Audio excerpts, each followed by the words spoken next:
નમસ્કાર મિત્રો, જ્યારે પણ તમે બીમાર પડો છો અને ડોક્ટર પાસે જાઓ છો ત્યારે ડોક્ટર સૌથી પહેલા શું કહે છે? તે કહે છે કે ચાલો તમારી જીભ બતાવો. તમે ક્યારે વિચાર્યું છે કે ડોક્ટર આપણી જીભ કેમ જુએ છે? વાસ્તવમાં આપણી જીભ એ આપણા શરીરનો અરીસો છે.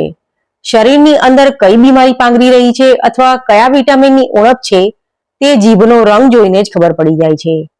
આજે આ વિડીયોમાં આપણે વૈજ્ઞાનિક અને આયુર્વેદિક દ્રષ્ટિએ સમજીશું કે તમારી જીભનો કલર તમારા સ્વાસ્થ્ય વિશે કઈ છુપી વાતો કહી જાય છે. વિડીયો ખૂબ જ રસપ્રદ છે, એટલે અંત સુધી જરૂર જોજો, જેથી તમે પણ ઘરે બેઠા તમારી હેલ્થ ચેક કરી શકો. અન્ય રંગો વિશે વાત કરતા પહેલા એ જાણવું જરૂરી છે કે એક સાજા નરવા અને સ્વસ્થ માણસની જીભ કેવી દેખાય છે.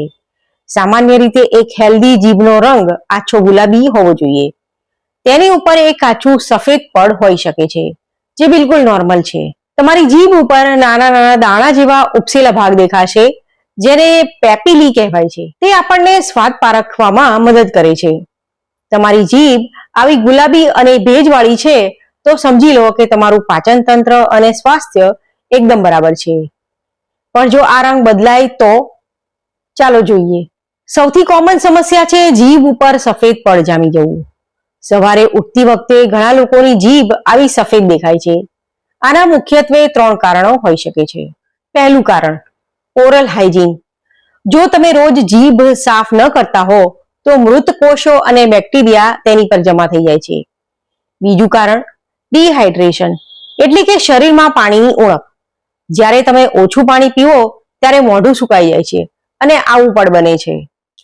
ત્રીજું કારણ, જો આ સફેદ પડ ચીઝ જેવું ઘટ્ટ હોય અને ઉખાડવાથી પણ ન નીકળે તો તે ઓરલ થ્રશ હોઈ શકે, જે એક પ્રકારનું ફંગલ ઇન્ફેક્શન છે.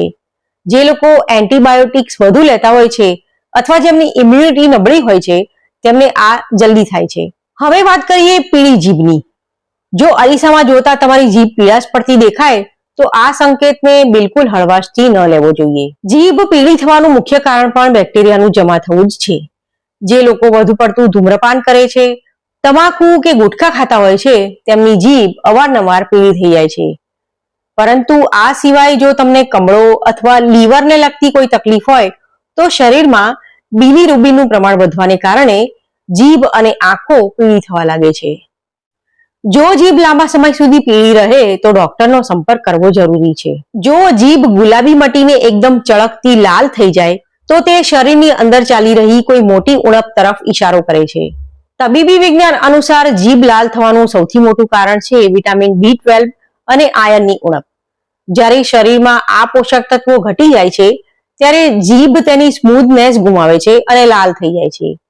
આ સિવાય જો બાળકોમાં આવું દેખાય તો તે સ્કારલેટ ફીવર અથવા ક્વાસાકી ડિઝીઝના લક્ષણો હોઈ શકે છે.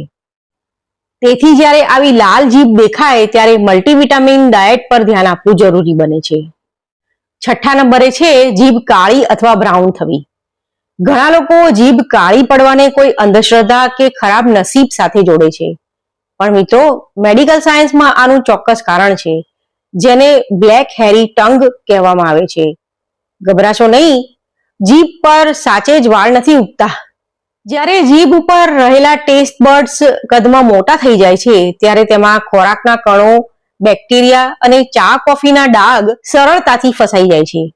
જે લોકો ખૂબ વધારે પ્રમાણમાં ચા, કોફી અથવા સિગરેટ પીવે છે અને ઓરલ હાઇજીન રાખતા નથી, તેમની જીભ કાળી કે કથ્થાઈ દેખાવા લાગે છે. દુર્લભ કિસ્સાઓમાં આ ડાયાબિટીસ અથવા મોઢાના કેન્સરની શરૂઆતના લક્ષણ પર કહી શકાય. નંબર 7 પર છે વાદળી કે જાંબલી જીભ. આ રંગની જીભ સૌથી ગંભીર છે. જો જીભનો રંગ આવો દેખાય તો તરત જ એલર્ટ થઈ જવાની જરૂર છે.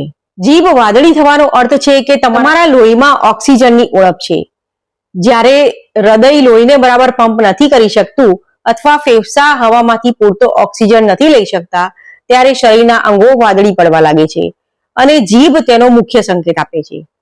તે હાર્ટ પ્રોબ્લેમ અથવા અસ્થમા જેવી શ્વાસની બીમારીની ગંભીર ચેતવણી હોઈ શકે છે. તો મિત્રો, જોયું ને, જીભ ફક્ત સ્વાદ પારખવા કે બોલવા માટે જ નથી, તે આપણા સ્વાસ્થ્યનું આખું રિપોર્ટ કાર્ડ છે. હવે પ્રશ્ન એ થાય કે જીભને સ્વસ્થ કેવી રીતે રાખવી?